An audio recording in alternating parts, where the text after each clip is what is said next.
Boa noite a todos vocês. É uma alegria muito grande estar aqui, depois de tanto tempo longe, né? E é gostoso a gente poder retornar às casas, né? Vendo, igual Verdinha, nossas casas já enchendo e voltando com esse calor humano.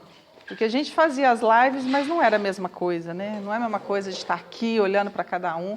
Eu falava com o Kinga que era muito ruim quando eu tinha que fazer os estudos pelo Zoom, pelo Meet ali, porque você não via os rostos, né? Então parecia que eu estava falando para nada, né? Então é muito complicado. E hoje o que eu quero conversar com vocês é de um apóstolo de Jesus, Pedro, conhecido como o apóstolo da transformação. Então, vamos voltar nas memórias, porque com certeza, espírito velhos que nós somos, né? Nós somos crianças, às vezes, só nas nossas manhas e birras, nas dificuldades nossas do dia a dia. Mas, com certeza, já em vidas milenares, já caminhamos por terras distantes. Então, vamos buscar lá na nossa memória aquele lago de Genezaré, aquela brisa do mar, daquele lago, daquelas pessoas, daqueles pescadores. E dois irmãos, no final da tarde, chegando com as suas pescas ali, com o seu fruto do seu trabalho. E de longe, eles avistam um homem se aproximando. Um homem alto, diferente. E esse homem chega até eles, chama eles por nome, faz um aceno de mão e chama André, Simão, venho da parte de Deus convidá-los na formação de um reino, no qual me proponho aqui. André, que já conhecia esse homem de nome Jesus, através de João Batista, que era primo de Jesus, fazia suas pregações num lugar mais longe das vilas. E lá João Batista já falava que chegaria um profeta, chegaria o mensageiro de Deus. Então, quando chega Jesus, André olha e fala assim, parece que eu conheço, mas Simão Pedro não. Só que Simão Pedro era mais velho que André, era um homem rude, mas um homem muito íntegro, muito firme. Era aquele tipo de pessoa que, se a gente pudesse definir a personalidade, seria o seguinte, aquele que fala pouco e faz muito. É daquele que, na hora que você começa a explicar as coisas, ele já arregaça a manga e fala assim, tá, já ouvi, o que é para eu fazer? Essa era a personalidade de Simão Pedro. E o que acontece ali naquele momento? Quando Jesus chega e faz esse convite a eles, Pedro olha, né? Simão Pedro olha para ele e fala assim, tudo bem, construir um reino aqui, tudo bem, mas nós somos em tão poucas famílias, são tão poucas casas aqui, mas ao mesmo tempo dá para a gente pegar toda essa margem do lago. Tem Magdala, tem aqui Cafarnaum, tem outras vilas, dá para a gente formar um reino, dá para a gente juntar aqui mais ou menos umas 70, 100 casas e dá para a gente formar um reino. Tudo bem, eu aceito. Vamos investir nesse novo reino. Ali ele não tinha entendido qual seria esse reino que Jesus estava falando. Mas Jesus já via neles, tanto em André quanto em Simão, aqueles que fariam a diferença nessa pregação desse novo reino. E é interessante quando a gente para pensar nisso, e até nessas escolhas dos apóstolos que Jesus fez, é que a gente percebe que todos eles tinham defeitos, qualidades, mas defeitos também. Porque Jesus enxerga em nós, assim como enxergava neles, não os defeitos, mas as nossas potencialidades. Jesus via em Pedro, naquele homem rude, impetuoso, muitas vezes brigão, a força que ele precisava. Ele não vê em nós nossos defeitos, ele vê em nós as sementes daquilo que a gente nem sabe que tem. Então, quando às vezes a vida está meio difícil, eu sempre penso nisso. Eu sempre acredito naquela frase que a cruz nunca é difícil, nunca é além daquilo que a gente dá conta de carregar. Mesmo que na hora eu falo assim, nossa, eu não vou dar conta. Aí eu lembro disso aqui e falo assim, não. Jesus enxerga em mim enxerga em cada um de nós sementes das virtudes que a gente nem sabe que tem. E como é que faz para uma semente germinar? A terra tem que estar fofa, tem que estar arada, o solo tem que estar fértil. Esse é o solo do nosso coração. Então nós temos as sementes, a gente só precisa ter essa coragem para poder fazer. Mas aí voltando na história de Pedro. Então ele aceita esse convite. E quando ele aceita ali, ele nem imagina o que está para vir. E naquela mesma tarde, Jesus começa a falar com os pescadores e vão todos para a casa de Pedro. A casa de Pedro vira o ponto de apoio, porque todo mundo se reúne na casa de Pedro. Todo mundo vai para lá. E Pedro morava com a sogra, com os filhos, com a esposa, uma vida difícil. E Jesus passa até a morar junto com Pedro. Pedro, já o mais velho deles, ele tinha construído ao lado da sua casa uma outra casinha menor para ele poder alugar, para ter uma renda quando fosse necessário. E diante dessa convivência íntima com Jesus que foi acontecendo e cada vez mais afinado essa amizade, essa sintonia, eles falam para Jesus, Jesus, nós temos essa casinha aqui, vem para cá. E Jesus fala assim, eu vou lá buscar minha mãe, Maria, porque durante todos esses 3 anos de pregação de Jesus, Maria está ali junto com a família de Pedro. Mora Pedro, a sogra, a esposa, os filhos, Jesus e Maria, nessa mesma casa, nessa mesma comunidade. E tem um fato interessante, até para a gente perceber dessa personalidade de Pedro, que quando eles vão para Nazaré, para buscar Maria, isso está até no Evangelho de Lucas.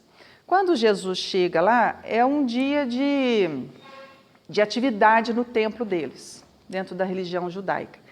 E aí, como ele estava um tempo fora, ele é chamado para fazer a leitura, porque lá os homens eram chamados para pegar o Torá, que é o Antigo Testamento, e fazer uma leitura.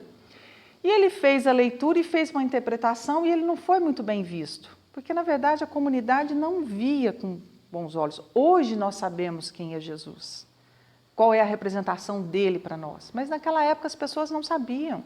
E muitos até achavam que ele era uma pessoa que não era muito responsável, porque não era pescador como os outros, não tinham continuado com a fabricação dos móveis e tudo mais, porque ele, de certa forma, ele largou tudo para aquele apostolado que ele iria começar. E ele, de certo, não foi muito bem visto na comunidade. E depois que ele termina essa pregação, a comunidade em si fica meio irritada com ele. E eles vão para cima de Jesus. E começam a utilizar até de palavras grosseiras. Jesus em nenhum momento responde nada, porque não é essa a proposta dele. Ali ele já começa a ensinar. Pedro, que estava junto com mais 2 pessoas, fica irritado, porque ele já tinha essa amizade, já conhecia Jesus, falava assim, o que essas pessoas estão falando é um absurdo. E começa a ficar irritado com essas pessoas. E eles vão levando Jesus para um lugar como se fosse um penhasco. E aquilo, Pedro vai ficando irritado e começa até a brigar mesmo com alguns, até que chega naquela ponta daquele penhasco, e ali Pedro desespera, porque eles estão achando que a multidão vai jogar Jesus para baixo daquele penhasco. Jesus, sem dizer nenhuma palavra, ele olha para a multidão, ele olha no fundo dos olhos. Na verdade, ele olha a alma, né? Ele chega na alma de cada um. Todo mundo silencia, sem dizer uma palavra. Todos, aquela multidão que estava ali gritando, irritada, querendo até que Jesus caísse daquele penhasco, ao mesmo tempo fica em silêncio. Pedro fica sem entender, e Pedro já bravo, né? Vai cada um saindo, Jesus chega do lado de Pedro e fala, compreende que não é pela palavra que a gente educa. A irritação, a ofensa, a discórdia, a violência, só gera mais violência. Ali começa todos os ensinamentos e Pedro percebe, ele é diferente. Mas ainda não tinha conseguido. Despertou algo em Pedro, mas é uma longa caminhada. Por isso que Pedro é conhecido como o apóstolo da transformação. E diante todo esse período que Jesus está próximo de Pedro, inúmeras histórias a gente encontra. E tem algumas interessantes, que até é contada por Humberto de Campos. Tem um dia que Pedro chega para Jesus meio decepcionado, porque todo mundo vai para a casa de Pedro. né? Eles vão pescar e todo mundo vai para lá. Então, quem que mantinha a casa? Porque eles chegam lá, eles têm que comer. Então, todos os dias, Jesus levantava, ia para pescar, tudo mais. Final de semana que tinha as pregações, às vezes eles saíam naquelas caminhadas infindáveis, andava. Mas tudo era na casa de Pedro. E aí um dia Pedro ficou e falou assim, nossa, mestre, mas as coisas estão tão difíceis. Não falta nada, mas também não sobra nada. Eles pagam tão pouco no peixe, tem dia que a pescaria não é boa. Será que Deus realmente escuta as nossas orações? Aí Jesus olhou para Pedro, porque tinha percebido que naquela época, naqueles dias, algumas pessoas de melhor poder aquisitivo tinham procurado Jesus por algumas coisas. E Pedro ficava observando as roupas, os vestimentos, as mulheres que chegavam muito bem vestidas. E ele falou assim, nossa, olha ali minhas filhas, minha mulher, minha sogra, todas elas, né, vivendo em situações difíceis. E a gente batalha e não consegue, não sobra. E Jesus, naquela amorosidade, dá uma lição muito bonita, que fala para ele assim, Pedro, se você quer realmente pedir a Deus e quer que Deus lhe escute, não peça as coisas materiais, porque as materiais são do mundo, vão vir, vão voltar, vão sair, estão aqui para serem usufruídas diante da necessidade de cada um. Peça força e coragem para que não lhe falte a saúde nem a disposição, para que enfrente o dia a dia. Com certeza isso nunca vai lhe faltar. E realmente, Pedro saiu dali. Naquela semana pode ter sido coincidência, mas a pescaria foi boa. E ele teve umas moedas a mais, que logo depois um paralítico chegou em extrema situação de miséria, ele teve que gastar aquelas moedas com mais alimentos. Então, não era, as questões materiais são para a gente vivenciar, apenas no mundo material. E vem também aquela ideia de por que Pedro foi escolhido como o primeiro apóstolo, ou a base do que a gente conhece como o catolicismo. Numa das últimas reuniões de Jesus, depois de todo esse trajeto, numa das últimas reuniões que eles estavam juntos com os apóstolos, Jesus pergunta para eles, quem vocês acham que eu sou? E cada um dizia alguma coisa. Um falava que era Isaías, que eram outros profetas, não sei o quê. E Pedro sempre sentava ao lado dele. Ele era até ciumento, né? Ninguém nem podia sentar ao lado dele. Ele fazia questão sempre de estar próximo de Jesus. Ele era o primeiro que chegava e o último que saía de perto de Jesus. Pedro olha para ele sentindo aquela vibração e diz, tu és o Cristo, o Salvador. E quando ele fala isso, Jesus entende essa conexão que realmente Pedro havia percebido, ainda não fortalecido, mas percebido, e diz a ele que ele seria a base do Evangelho. E assim eles continuam. 3 anos e meio de pregação. Até que chega ao que a gente conhece como a última ceia, né? Que até foi comemorado pelo catolicismo aí na semana que passou, né? Semana Santa. E aí é o último encontro dos apóstolos com Jesus.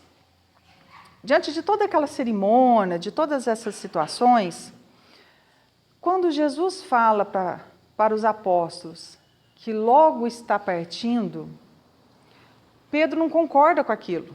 E fala, não, mas para onde que o senhor vai? Jesus fala assim, eu estarei retornando à casa do Pai. Em breve não estarei mais com vocês. E Pedro se exaspera, né? Fala, não, mestre, para onde que o senhor for, eu vou. Jesus olha para ele e fala assim, não, Pedro, ainda não está pronto. Para onde eu vou, ainda não pode ir. E aquele ele fala, não, de maneira alguma, o senhor não acredita que eu lhe amo, eu sou capaz de dar minha vida pelo Senhor. E aquela história que a gente conhece, né? Que Jesus fala para Pedro, antes do amanhecer do dia, antes que o galo cante 3 vezes, você me negará. Pedro não concorda, fica bravo, fica irritado, mas a história a gente conhece. Jesus vai ao Monte das Oliveiras, faz suas orações, chega aos soldados através de Judas, aquela situação de toda. Pedro, naquela impetuosidade, novamente avança no soldado, né, pega a faca, corta a orelha, aquela coisa toda, onde Jesus novamente o repreende e acontece todas aquelas situações. Nesse momento, onde Pedro acreditou que não iria negá-lo, porque o amava, tendo a capacidade de dar a própria vida por Jesus, naquele momento onde Jesus é levado para a prisão, e naquela confusão, os apóstolos todos saem correndo, e aí ele indo para onde que Jesus estava sendo levado, uma mulher levanta e fala assim, ele é da turma. E ele com medo, naquela hora bateu o medo e falou, não, eu não. Aí o soldado falou assim, mas você não conhece Jesus? Não, não conheço. A primeira negação. Ele lá próximo, da onde que Jesus estava, ouvindo o burburinho, ouvindo aquela confusão, vendo o desespero de todo mundo, outra pessoa o reconhece e ele fala que não. E a última, bem já de manhãzinha, ele novamente fala que não. E aí o galo canta. Naquele momento, Pedro entende toda essa pregação que aconteceu durante todos esses anos e percebeu tão pouco que ele tinha aproveitado. Naquele desespero de homem, de certa forma rude, impetuoso, criado diante dos antigos ensinos, né, da base do judaísmo, e ele percebe que Jesus veio modificar tudo e que conhecia ele além do que ele mesmo conhecia. Diante de toda aquela proposta de mudança, onde ele, enraizado no judaísmo, ele não concordava muito com as questões das mulheres que iam lá constantemente solicitar para Jesus o auxílio, porque dentro do judaísmo, dentro daquilo que ele era criado, as mulheres nem comiam junto com os homens. E quando Jesus foi para morar junto com eles, a primeira coisa que ele fez foi que Maria, que é a esposa, que a sogra de Pedro, se sentassem à mesa junto com todos. E aquilo ele estranhou, que ele falava assim, não, mas as mulheres comem em pé, primeiro os homens comem. Não, Jesus falava, não, nós somos todos irmãos, elas são filhas de Deus, elas precisam, nós vamos sentar todos juntos. E Jesus não fazia distinção. E aquilo para Pedro era complicado. Quando começa dentro daqueles que acompanhavam Jesus, a própria presença de Maria de Magdala, aquilo também incomodou a Pedro, que era um homem mais rude em relação a essas modernidades, vamos dizer assim, né, para aquela época. E diante de tudo isso, ele percebe que antes mesmo dele nem imaginar que ele seria capaz de negar Jesus, Jesus já o conhecia. Então ele se sentiu a pessoa mais imperfeita do mundo. E ele corre e vai além dos muros de Jerusalém. E lá, amanhecendo o dia, ele sabendo que Jesus sairia nessa crucificação, ele entra em desespero e ali ele chora e chora. E nesse ato, ele coloca tudo para fora dessas velhas teorias. E ali ele começa a acender uma luzinha no coração. Até então ele tinha vivenciado próximo de Jesus. A luz do Mestre alcançava todos que estavam com ele. Agora cada um teria que conseguir sua própria luz. Pedro não acompanha essa via crucis de Jesus. Quem acompanha é Maria de Magdala, João Evangelista, que ampara Maria, que claro que como uma mãe sofria imensamente vendo aquela situação. Pedro não tem coragem. Ele volta para Jerusalém já no final do dia, depois que tudo tinha terminado.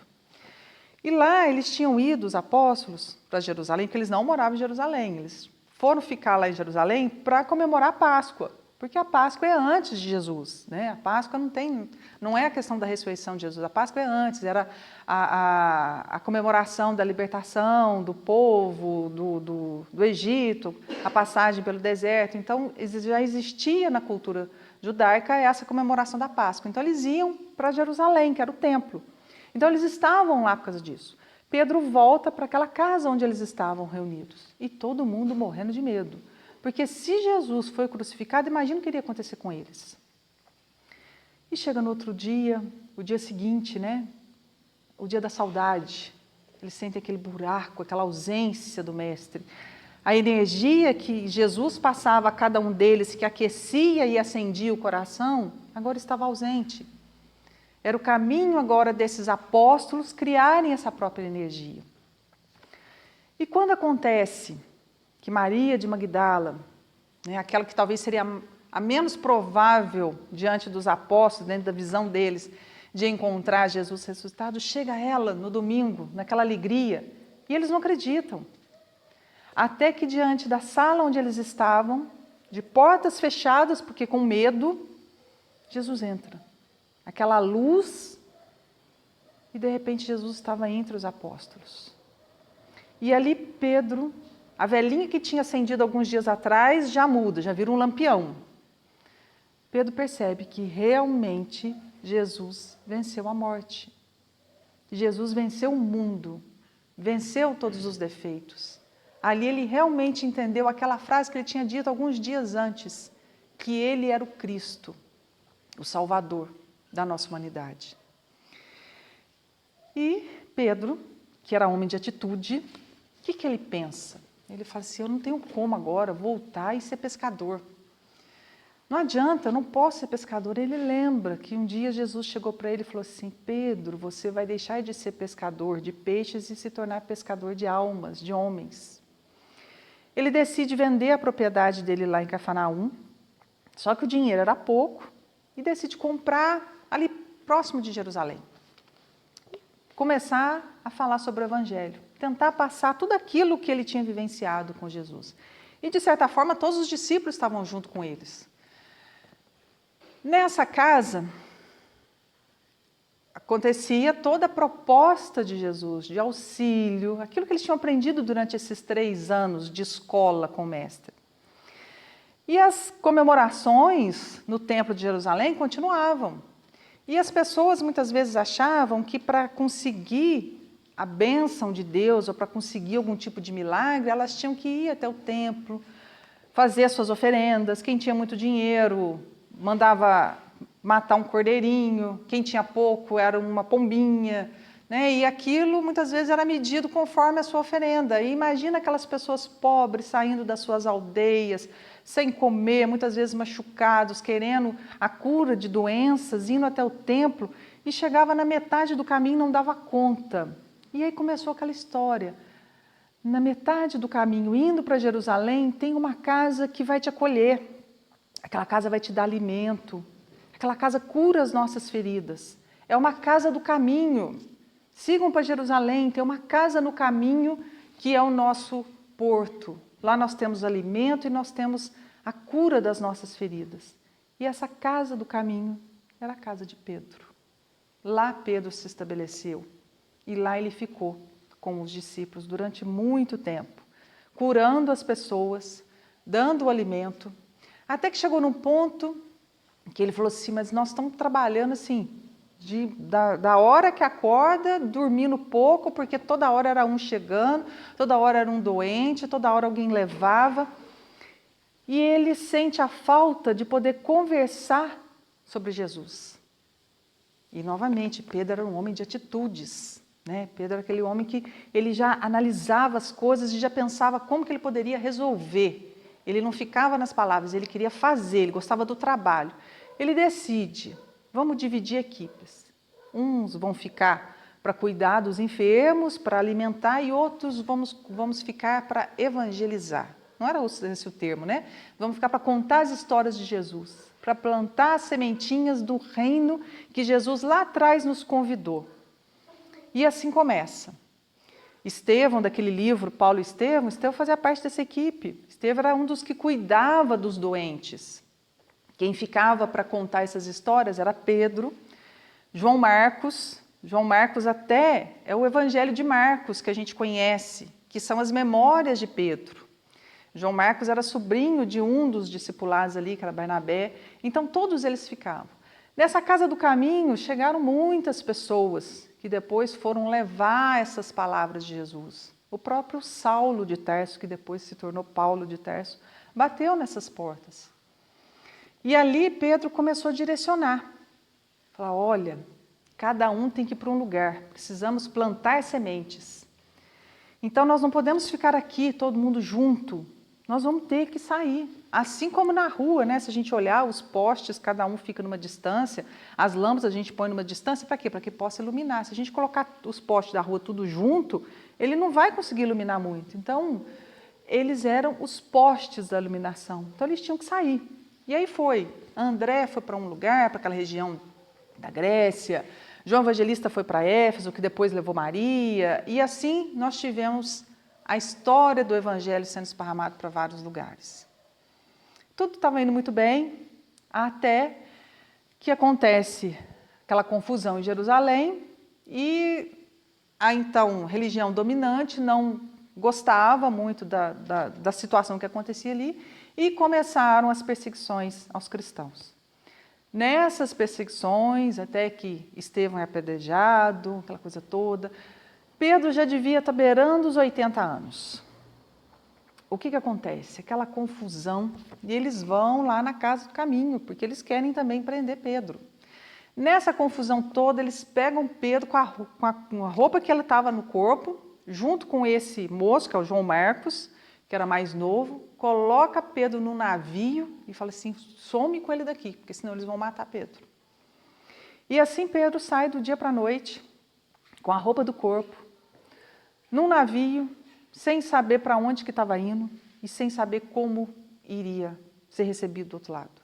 Não tinha mais nada, já tinha perdido contato com a esposa, com os filhos, já estava assim, tinha virado ali uma confusão naquela região. Só que na hora que eles foram sair com o navio, um desses discípulos manda uma carta para um que foi ajudado por Pedro, o Saulo, que um dia chegou lá, todo sem ânimo, todo machucado, com inúmeras dúvidas, e Pedro conversou com ele de uma forma tão amorosa quanto Jesus conversou com eles a primeira vez. E aí, Paulo de Tarso, que era esse jovem que tinha sido atendido por Pedro há muito tempo atrás, recebe uma carta informando que Pedro estava num navio indo para Roma. E o que Paulo faz? Junta lá em Roma uma quantidade imensa de cristãos, que não eram muitos, mas era o que ele conseguia, e vamos preparar, porque vai chegar Pedro, o discípulo mais próximo de Jesus, aquele que viveu mais próximo de Jesus. Imagina a alegria desses cristãos quando descobriram que Pedro estava chegando para lá. E aí, imagine vocês a alegria daquele senhorzinho ao chegar, sem saber o que iria acontecer, sem saber o que queria comer, mas acreditando firmemente na proposta de Jesus, que nenhuma ovelha se perderia, que nenhum dos seus filhos ficaria desamparados. E chega com aquela recepção. Já tinham arrumado até uma casinha para Pedro poder ficar. E lá ele fica. E lá onde acontecem aquelas reuniões dos cristãos, nas catacumbas, porque novamente os cristãos não poderiam se reunir, a religião daquele local era outra, parte da história que a gente já conhece. E lá fica Pedro, durante muito tempo. Pela idade dele, é até uma questão de uma curiosidade, a palavra papa, que significa pai, né, da igreja, vem de Pedro. Porque, como Pedro era bem mais velho, as pessoas tinham o costume de chamá-lo de pai. E em latim, pai, paizinho, é papa. Então, daí que começou. Todas as pessoas dentro das reuniões, falava papa, paizinho, ele está chegando, vamos ouvir o paizinho Pedro. E ali Pedro continua com as suas histórias, com as suas memórias, com os seus milagres. Porque ele foi um dos discípulos que continuou os milagres através de Jesus, com as curas, com tudo mais. Até que um dia, diante da perseguição do exército romano e querendo acabar com as reuniões que aconteciam nas catacumbas, descobre que lá existia um grande líder do cristianismo, que era Pedro. E saem os soldados a seu encalço.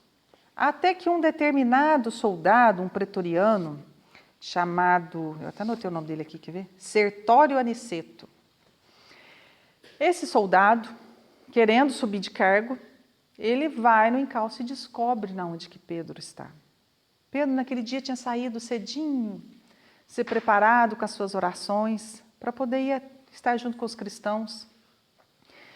E quando lá está junto com aquelas pessoas, velhos, novos, homens, mulheres, crianças, e Pedro conversando, contando as suas memórias com Jesus, plantando as sementes do Evangelho, chega a guarda romana e, novamente, num ato de crueldade, e retira do local. Aquilo, para espanto geral, para angústia de muitas pessoas, não podia ser feito nada. Muitos soldados o conheciam, porque já tinham ido atrás dele através de situações de doença e até mesmo de aconselhamento, e tinham o maior respeito por Pedro, mas eles estavam cumprindo ordens. E ali, Pedro é tirado. E Pedro já sabe que ali ele está encerrando a sua trajetória sobre a terra. Ele é levado e naquele momento bate uma saudade de Jesus. Ele lembra daquele amigo que já há tantos anos o havia deixado, de forma física, porque no coração ele sentia, mas ele sente saudade daquela luz, daquele aconchego de Jesus. E ele começa a subir junto com os soldados, e esse líder romano falando inúmeras atrocidades, instigamentos para eles totalmente desnecessários, mas ele desliga de tudo. Ele não está sentindo dor, não está sentindo nada. Apesar das chicotadas que ele está levando, ele não sente nada. E ele começa a subir, onde que lá de longe ele enxerga a cruz, onde ele também vai ser crucificado. E aquilo ele sente uma saudade daquele amigo, daquele a quem um dia ele chamou de amigo. E talvez quem olhasse para Pedro subindo aquela ladeira ia falar que ele estava cambaleando por causa da idade, mas na verdade ele trazia na memória o marejar das águas do barco. Ele sentia novamente o cheiro do lago de Genezaré, ele sentia o cheiro dos figos, do damasco, ele sentia o cheiro do peixe.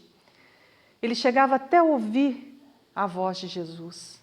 E aquilo ele chega, sobe, humilde, sem nenhuma raiva, sem nada, porque a memória dele está lá em outros tempos. Aí ele tem a roupa rasgada, ele é chicoteado e ele é colocado na cruz. E novamente, num ato de crueldade, ao invés da cruz ficar da forma correta, eles colocam a cruz de cabeça para baixo. Para a agonia de todo mundo. E querendo que aquele velhinho logo desencarnasse, logo morresse, para acabar com aquele sofrimento. Mas Pedro não está sentindo nada.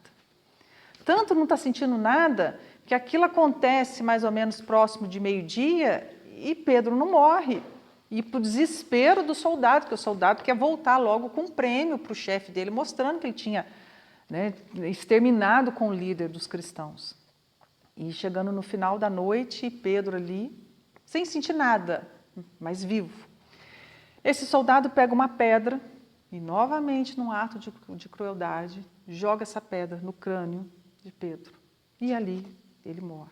O que ele sente é um leve topor e ele já se sente fora do corpo, olhando para o céu, meio diferente. Ele percebe o corpo dele na cruz, ele percebe que ele se libertou e ele começa a olhar o céu. E vem vindo naquele anoitecer uma estrela. E naquele momento ele pensa muito em Jesus, naquele mestre amigo. E aquela estrela vai chegando perto dele, tomando a forma. Que alegria quando ele vê que era Jesus. Ele tenta até beijar os pés do mestre, mas Jesus, naquele carinho, já o abraça como se abraça uma criança e leva ele para outras paragens. Humberto de Campos nos conta que Jesus o leva para como se fosse um spa, uma colônia. A colônia dos espíritos iluminados, para que ele pudesse se restabelecer. E ele chega ali numa alegria, porque ele encontra inúmeros companheiros que já tinham se sacrificado, em nome do cristianismo. E encontra outras pessoas e outras coisas, e ele que se achava tão pequeno, tão rude, começa a ter inúmeros conhecimentos sobre inúmeros mundos, várias coisas que ele desconhecia, e ele percebe o tanto que Deus é bem maior do que ele podia imaginar. E lá ele fica. E aquilo devia estar uma maravilha, porque imagina a gente com uma pessoa que a gente gosta muito no ambiente desse. Melhor lugar do mundo. Até que um dia, Jesus chega pela história de Humberto de Campos, mais ou menos uns 10, 15 dias, que era o tempo necessário para que Pedro se restabelecesse. Jesus chega para ele e fala, tenho que partir. Pedro, na mesma hora, se assusta e fala, não, mestre, mas de novo? Lembrando lá daquela vez, da última ceia, que ele falou que tinha que partir, lembrou de todas as situações, lembrou das 3 vezes que ele tinha negado, e na mesma hora ele já falou assim, mestre, eu estou pronto, eu estou pronto. Jesus, com aquele olhar amoroso, falou assim, eu sei que está pronto, mas eu preciso ir. Eu vou junto com o Senhor, para onde for necessário, eu estou junto. Hoje eu estou pronto, não lhe negarei mais. Hoje eu tenho certeza do que aquele dia eu lhe disse, do meu extremo amor pelo Senhor. E aí Jesus aponta um lado escuro ali de onde que eles estavam, aponta e fala assim, lá, enquanto houver choro e ranger de dentes, eu não posso descansar. Pedro entende que o que ele estava apontando era para a terra. E ao mesmo tempo ele se põe a postos, como naquele primeiro momento em que Jesus o chama, se ele queria ajudar a formação do reino de Deus, que ele nem sabia direito o que era. Novamente entra aquele pescador, aquele homem firme de atitudes e fala, mestre, se o senhor não pode descansar, nem eu irei junto. Tenho trabalho a fazer e faço com muita gratidão. Jesus o abraça, assim como aconteceu há muitos anos atrás, e saem junto para uma nova empreitada. Diante de toda a situação que estava acontecendo, eles chegam próximo do que é conhecido como Circo de Roma, onde tantos cristãos estavam ali sendo sacrificados. E ele já começa naquele auxílio, auxiliando quem estava ali para entrar dentro daquelas situações difíceis, né, para serem comidos pelos leões e tudo mais. Então ele já chegava com aquela energia para que aqueles espíritos não sentissem nada, que são os relatos que a gente escuta, né, que aqueles primeiros cristãos, eles não sentiam dor, não sentiam nada, de tanta euforia, de tanta alegria. Pedro era um daqueles que ficavam ali amparando, dando alegria, fazendo os cânticos para que eles se sentissem entregues no amor do Pai. Até que de repente uma hora, Jesus chega para ele e fala assim, Pedro, alguém lhe chama. E aí Pedro tenta afirmar o que era, de onde que estava vindo, e vê em outro lugar um homem em choro convulsivo com uma criança nos braços. E ele reconhece que é aquele soldado, o Aniceto Sertório, aquele soldado que dias antes havia agido com tanta crueldade com ele. Ele carregava no colo seu filho, que já estava desenganado pelos médicos, que não tinha mais nada para ser feito. E ele vê que ele está indo para um lugar cheio de pedras, como se fosse um túmulo. E lá ele percebe que cristãos amorosos, quando, depois do desencarne dele, eles tiraram o corpo de Pedro e colocaram ali naquele túmulo, fizeram um túmulo de pedra. E aquilo tinha se tornado um lugar santo para alguns. Ali aconteciam milagres, estavam acontecendo coisas ali. E aquele soldado vai até ali com o filho dele nos braços para que houvesse uma cura, porque aquela criança já estava desenganada pelos médicos.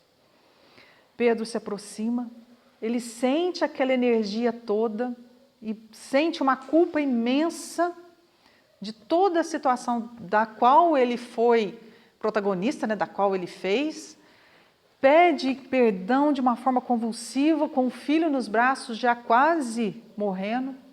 Pedro olha para Jesus com aquele coração feliz, Jesus lhe faz um aceno, e Pedro, sem pensar, sem nenhuma mágoa no coração, sem nada, coloca as mãos sobre a criança, numa prece, lhe aplica um passe e aquela criança se cura. Quando esse soldado percebe ali ajoelhado que a criança havia se curado e já estava se levantando e abraçando a ele, aquele soldado entra num pranto convulsivo e entende que ali começava, no túmulo do Pedro, diante daquele a quem ele tinha feito tantos atos cruéis, ali começava uma nova vida, uma nova etapa.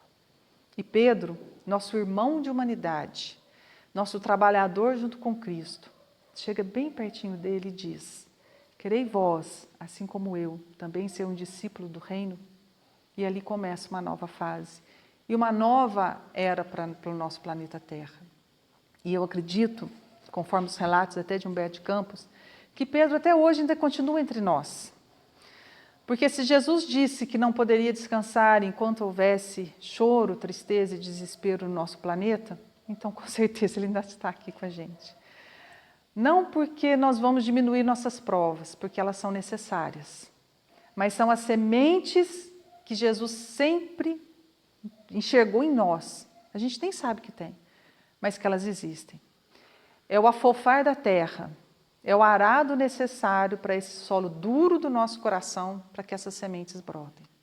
Eu acredito que a cada prova difícil que cada um de nós enfrenta, a cada situação onde a gente muitas vezes acha que a nossa cruz está mais pesada, eu acredito que Pedro chega bem pertinho da gente e diz: querei vós, assim como eu, ser discípulos do reino de Jesus? E aí a nossa proposta de fé, de coragem, de esperança e principalmente de confiança, que existe gerência, Deus está no comando de tudo e Jesus é nosso mestre e guia. Obrigada, gente.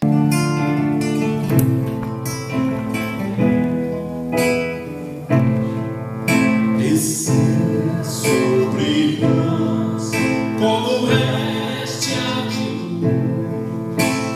Esta mensagem do Mestre Jesus. Ama, perdoa e ser paciente, e me sentirás sempre presente. Procura na vida a compreensão, na dor e na alegria, vê sempre uma lição. Transforma em beleza o amor que a mim conduz. Esta mensagem do Mestre Jesus.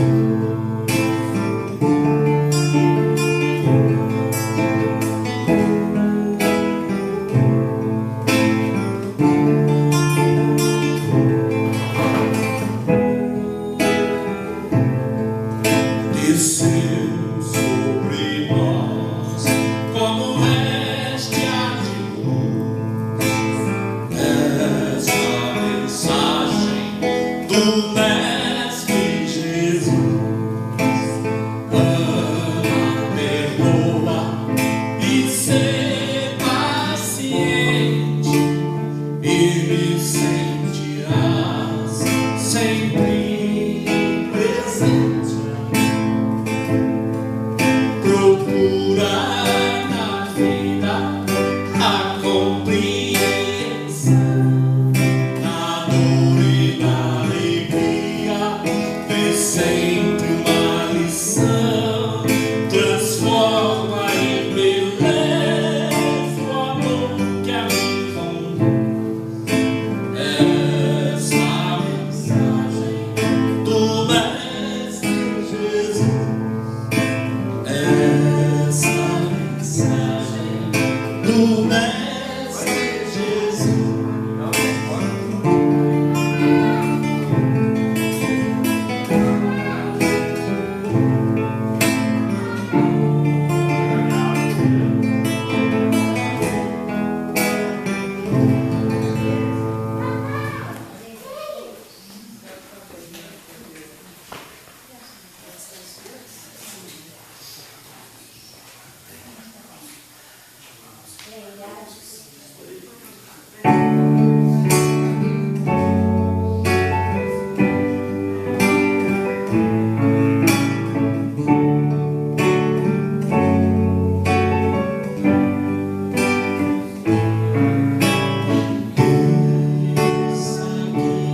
trouxe aqui para aliviar o seu sofrimento.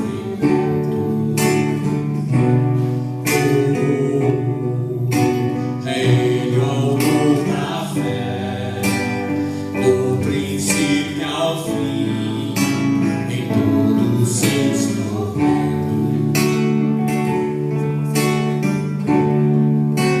E ainda se vier noites traiçoeiras, se a cruz pesada for, Cristo está contigo. E o mundo pode fazer você chorar, mas Deus te quer sorrindo.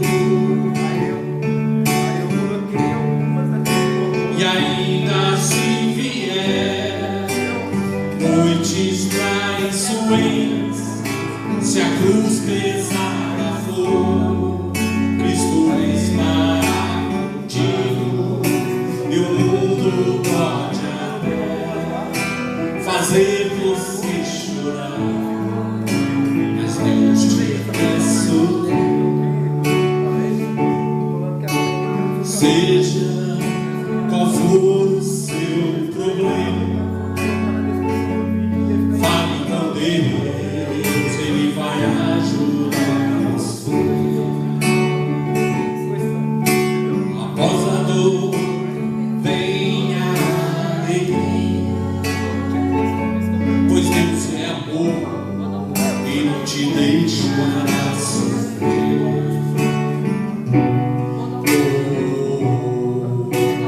Deus te trouxe aqui para aliviar o seu sofrimento.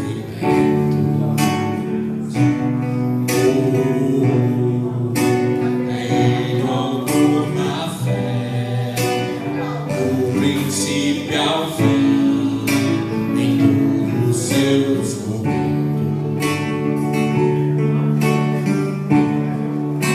E ainda se vier noites traiçoeiras, se a cruz pesada for, Cristo estará contigo. E o mundo pode até fazer você chorar, mas Deus te quer sorrindo. E ainda se vier noites traiçoeiras, se a cruz pesada for, Cristo estará contigo. E o mundo pode até fazer você chorar, mas Deus te quer sorrir.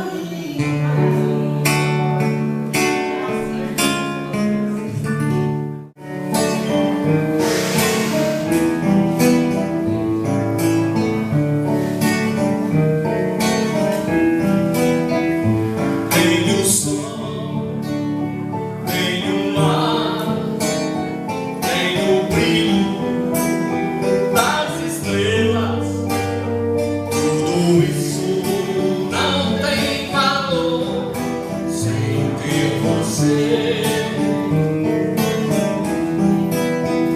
Sem você tem o som da mais linda melodia, tem os versos desta canção e não falei.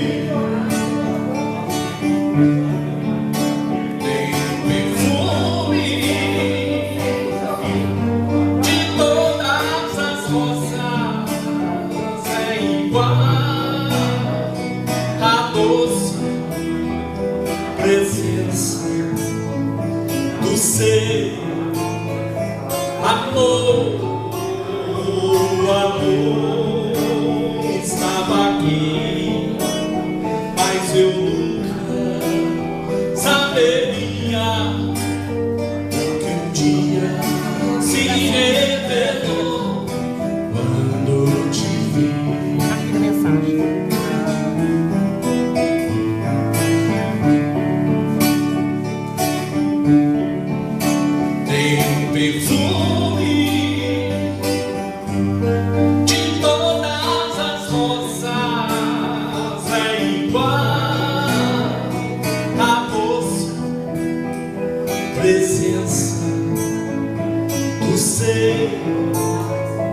Amor, o amor estava aqui, mas eu nunca saberia o que um dia se revelou quando te vi.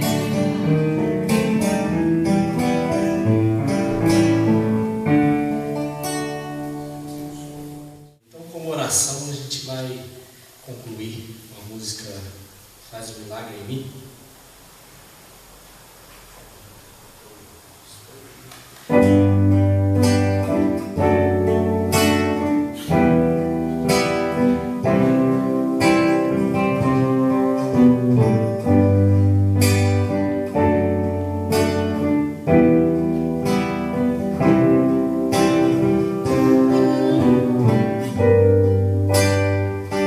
Como Zaqueu, eu quero subir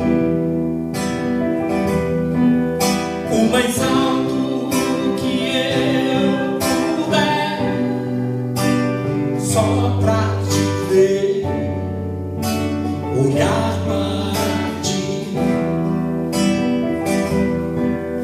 e chamar sua atenção.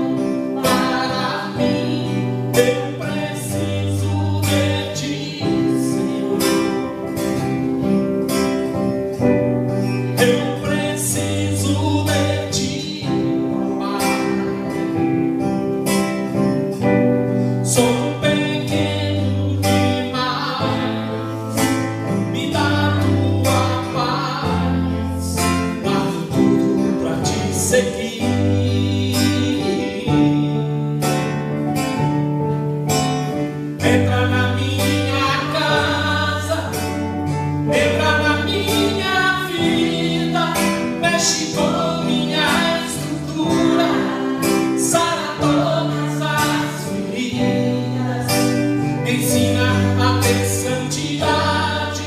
Quero amar somente a ti, porque o Senhor é meu bem maior. Faz um milagre em mim.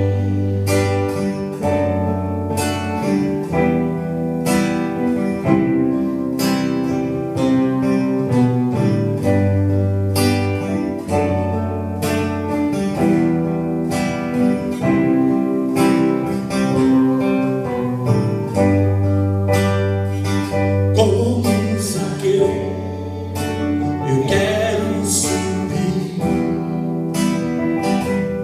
o mais alto que eu puder, só pra te ver, olhar para ti e chamar sua atenção para mim. Eu preciso de ti, Senhor. Eu preciso de ti, Pai.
vez, muito obrigado pela oportunidade. Estaremos aqui sempre que nos chamarem.